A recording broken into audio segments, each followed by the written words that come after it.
ঢাকায় থেকেও পরিবারের সঙ্গে ঈদটা পালন করা যায়নি। ন্যাশনাল ডিউটির কারণে জিকো ফাহমিদুল মোরসালিনরা নিজেদের ঈদটাই যেন করেছেন কোরবানি। অবশ্য মাঠের যোদ্ধাদের কাছে এই ফুটবল ক্যাম্পটাই শেষ পর্যন্ত হয়ে ওঠে আরেকটি পরিবার। দেশ থেকে কয়েক হাজার কিলোমিটার দূরে অবস্থান, কিন্তু বাংলার পোস্টার বয় সাকিব আল হাসানের মন যেন পড়ে আছে এই বাংলায়। পরিবারের সঙ্গে প্রবাসী ঈদ পালনেও স্মরণ করতে ভোলেননি নিজের শেকড়কে। সোশ্যাল হ্যান্ডেলে ঈদের শুভেচ্ছা জানিয়েছেন কোটি ভক্ত সমর্থককে। বিসিবি নির্বাচন নিয়ে কিছুটা ব্যস্ত সময় কাটছে প্রেসিডেন্ট তামিম ইকবালের, তবে সেই ব্যস্ততার মধ্যেও টাইগার ফ্যানদের ঈদের শুভেচ্ছা খান সাহেবের।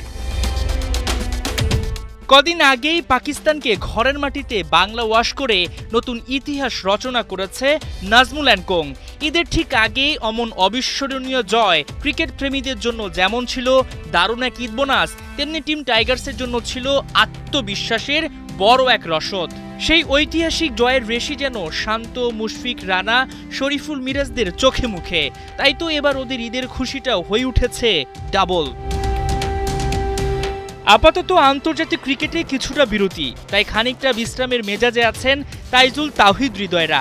কোরবানির ত্যাগ আর উৎসবের আনন্দ ছড়িয়ে পড়ুক প্রতিটি অন্তরে। ঈদ উদযাপনের ফাঁকে হৃদয় তাইজুলদের আর্জি ঠিক এমনই। তবে এবারের ঈদটা একটু বেশি স্পেশাল গোলকিপার আনিসুর রহমান জিকোর জন্য। প্রায় ৩২ মাস পর জাতীয় দলে ডাক পাওয়া এই বাংলার বাজপাখি ক্যাম্পে থাকতে পেরে একটু বেশি আনন্দিত। সোশ্যাল হ্যান্ডেলে তার পোস্ট করা ছবিও যেন বলছে সেই তৃপ্তির কথাই। অন্যদিকে এবার ঢাকায় না থাকলেও দেশের বাইরে থেকে ঠিকই ফ্যানদের ঈদের শুভেচ্ছা জানিয়েছেন তরুণ তুর্কি জায়ান আহমেদ। ন্যাশনাল টিমের ব্যস্ততায় ক্যারিয়ারের দীর্ঘ সময় ঈদ কেটেছে পরিবারের বাইরে, তবে এখন আন্তর্জাতিক ক্রিকেটের সেই চেনা ব্যস্ততা না থাকায় মাহমুদুল্লাহ রিয়াদের মুখে যেন ফুটে উঠেছে ঈদের খাঁটি স্বস্তি। ওদিকে সাব্বির সৌম্যরাও ঈদ উদযাপনে বার্তা দিয়েছেন শান্তি ও একতার। আহ্বান জানিয়েছেন ধনী দরিদ্রের দূরত্ব ঘুচিয়ে দেওয়ার। দূরত্ব ও বৈষম্য কমানোর ব্যাপারে টাইগার ক্রিকেটের বড় ভাই মাশরাফি বিন মর্তুজারও আছে বিশেষ বার্তা। লক্ষ্যচক্ষুর আড়ালে থাকলেও ফ্যানদের কথা এক মুহূর্তের জন্য হৃদয় থেকে সরেনি ম্যাশের। সামাজিক যোগাযোগ মাধ্যমে ভক্তদের ঈদের শুভেচ্ছা জানিয়েছেন সাবেক এই কাপ্তান।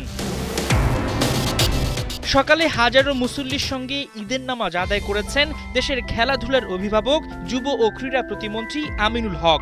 নামাজ শেষে তার একটাই চাওয়া ও প্রত্যয়, দেশের ক্রীড়াঙ্গনকে আরও সমৃদ্ধ ও বিশ্বমঞ্চে এগিয়ে নিয়ে যাওয়া। হাসান সজীব, ৭১।